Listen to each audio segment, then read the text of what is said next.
Estamos aqui em nossos estúdios recebendo o especialista em Direito Público Marcos Holanda para um bate-papo sobre as legislações e normas que abrangem o trabalho dos pregoeiros e o pregão eletrônico. Assim, ficará mais fácil para você entender todas as particularidades destas atividades. Olá, Marcos, tudo bem? Tudo bem, Carol. Conta pra gente, o que é a adjudicação?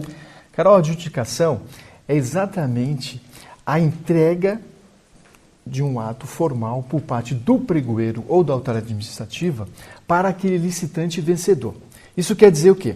Quer dizer que a partir daquele momento, o licitante que participou do certame, ele tem o direito subjetivo de ser contratado com a administração pública. Por que isso?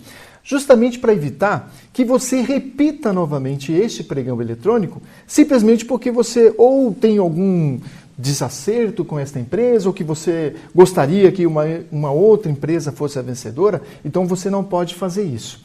Então, a partir desse momento, esta empresa vencedora ela tem o direito subjetivo de ser contratado com a administração pública. Certo, Marcos. E a homologação, o que é? Carol, a homologação é um ato de controle feito pela autoridade administrativa. Na verdade, e só repisando um pouquinho com relação à própria adjudicação, porque nós temos uma situação em que o pregoeiro faz a adjudicação quando não tem recurso. Quando tem recurso, quem vai fazer é a autoridade administrativa. E aí, eu quis deixar exatamente essa questão para a homologação, porque na homologação, esse juiz, esse magistrado, esse ordenador de despesa, essa autoridade administrativa, que é encarregado de fazer a homologação do certame, ele faz um ato de controle de toda a verificação de legalidade da condução do certame. Então, ele pode, em determinado momento, verificar que a conduta do pregoeiro não foi a mais adequada. Lembre que eu falei, quando nós temos a interposição de recurso, a própria autoridade administrativa ela pode fazer um juízo e entender que, olha, isso eu não concordo, então ela pode eventualmente não homologar este pregão, essa licitação, né? Ou mesmo ela pode revogar, ou mesmo ela pode anular. A revogação, em termos bem singelos, é quando você está diante de um fato superveniente ali à sua vontade por um critério de conveniência e oportunidade. Já a anulação não, ela tem aí aspectos de licitude, e aí você é obrigado a atuar. Então, basicamente seria isso. Então, é um ato de controle em que essa autoridade administrativa vai fazer uma verificação de todo o procedimento para exatamente finalizar o certame público. E quais são as penalidades no pregão eletrônico, professor? Carol, as penalidades, como a gente estamos falando exatamente sobre pregão, elas vão estar materializadas tanto na Lei 10.520, que é a instituidora do pregão eletrônico, quanto no próprio decreto que regulamenta o pregão. Dentre estas penalidades, nós temos aquelas maior de todas, que é a possibilidade, então, desse licitante não poder participar de mais licitações. Está prevista no artigo 7º da Lei 10.520. E por que é tão grave essa penalidade?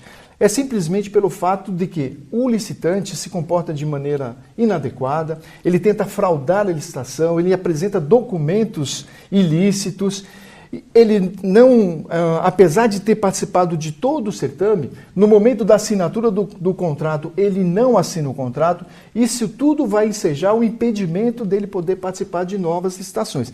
E com o pregão há um gravame, porque, de acordo com a previsão no decreto, na Lei 10.520, no próprio decreto, ele vai ser descredenciado do SICAF, o que significa dizer que ele não vai poder participar de licitação em nenhum local do Brasil, relativamente a órgãos públicos federais, que nós estamos falando aqui de uma lei que regulamenta pregão eletrônico na esfera federal. Mas esse impedimento e esse descredenciamento é por quanto tempo? Ele é realmente temporário ou não? Isso, o pregoeiro ou a equipe que vai fazer essa análise, ele vai verificar exatamente o que nós vamos chamar de dosimetria. Dependendo do gravame, dependendo do grau que isso trouxe de prejuízo para a administração pública, ele pode ficar até 5 anos impedido de licitar.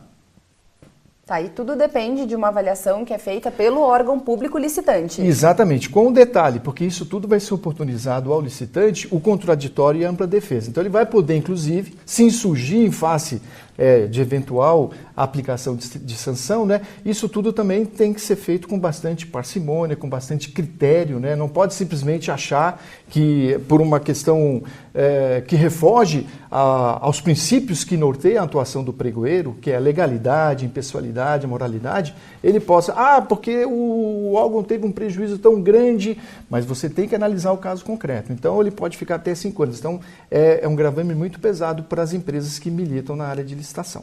Marcos, mais uma vez, muito obrigada pelas suas dicas e informações. Obrigado, Carol.